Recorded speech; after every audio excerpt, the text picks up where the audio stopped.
Hate speech, also known as harsh speech in Buddhist circles. It's unfortunately, it's everywhere. We find it in social media, television, movies, the internet, in politics, in schools, in the workplace, and on the streets. We hear it from neo-Nazis, white supremacists, religious fundamentalists, and all other groups who exploit fear and hate for their own social and political agendas. And sometimes we even hear it in our own homes. So how do we deal with it? The Buddha provided a teaching on how to respond skillfully to hate speech. The Akosha Sutta, which is part of the Connected Discourses, or Samyutta Nikaya 7.2, as translated by Thanissaro Bhikkhu, tells the story of how the Buddha reacted when he was insulted, cursed, and addressed harshly by a Brahmin. Instead of getting angry and firing back, the Buddha said the following: "In the same way, Brahman, that which you have insulted me, who is not insulting." So the Buddha made it clear he was not insulting back. "That with which you have taunted me, who is not taunting." So again, the Buddha made it clear that he was not taunting back. "That with which you have berated me, who is not berating, that I don't accept from you. It's all yours, Brahman. It's all yours." The Buddha was saying that none of the anger was coming from his side. It was all coming from the Brahman's side. The Buddha made it clear that he would not accept the harsh words or the anger that produced them. He would not be hooked by the anger, give rise to anger, or respond in the same kind. The Brahman was responsible for his own state of mind, and the Buddha would not partake in it. This is very important to remember because it's very easy for us to be hooked by another person's feelings and to respond with anger when being confronted by it. So especially when anger is directed to us, we feel almost compelled to respond in kind. We get defensive, anger arises, and before we know it, we are out of control. We operate under the wrong idea that our anger is justified.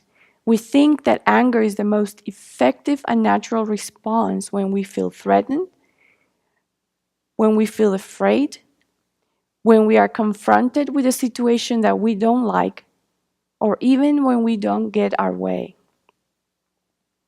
Anger gives us a false sense of power and control. However, when we repay anger with anger, then our behavior is no different. We're engaging in the same affliction-driven behavior than the person who is insulting us. When we respond with anger and hate, we are not able to engage the other person effectively or connect with their humanity, their pain, their fears. We're not able to access our compassion, our logic, and reasoning to find a positive approach to the situation. The Buddha said, "Whoever returns insult to one who is insulting, returns taunts to one who is taunting, returns a berating to one who is berating, is said to be eating together, sharing company with that person.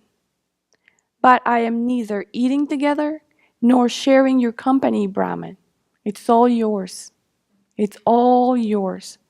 So again, the Buddha distanced himself from the behavior, telling the Brahman that he was not going to condone or engage in angry words or behavior, that he would not be counted among those who insult and berate others. Some time ago, when I realized that I was getting hooked by another person's anger, I came up with a little mantra. And the mantra was, no one has the power to make me angry. And I would repeat it often as a reminder not to buy into another person's state of mind. I have also thought about a couple of variations of this mantra. So the first one was, no one has the power to make me a victim. So I could use this to counter my own tendency to feel victimized. And the other one is similar. No one has the power to make me unhappy, to stop my habit of blaming others for my own state of mind. So lastly, I want to leave you with the brilliant words of the Buddha, which we can also find in the Akosha Sutta, and which hopefully we can remember whenever we encounter a situation when we are hearing insults, angry words, and or seeing hate speech. And the Buddha says, whence is there anger for one free from anger, tamed, living in tune, one released through right knowing, calmed and such? You make things worse when you flare up at someone who's angry. Whoever doesn't flare up at someone who's angry wins a battle hard to win. You live for the good of both, your own, the others. When knowing the others provoked, you mindfully grow calm. When you work the cure of both your own and the others, those who think you a fool know nothing of Dharma.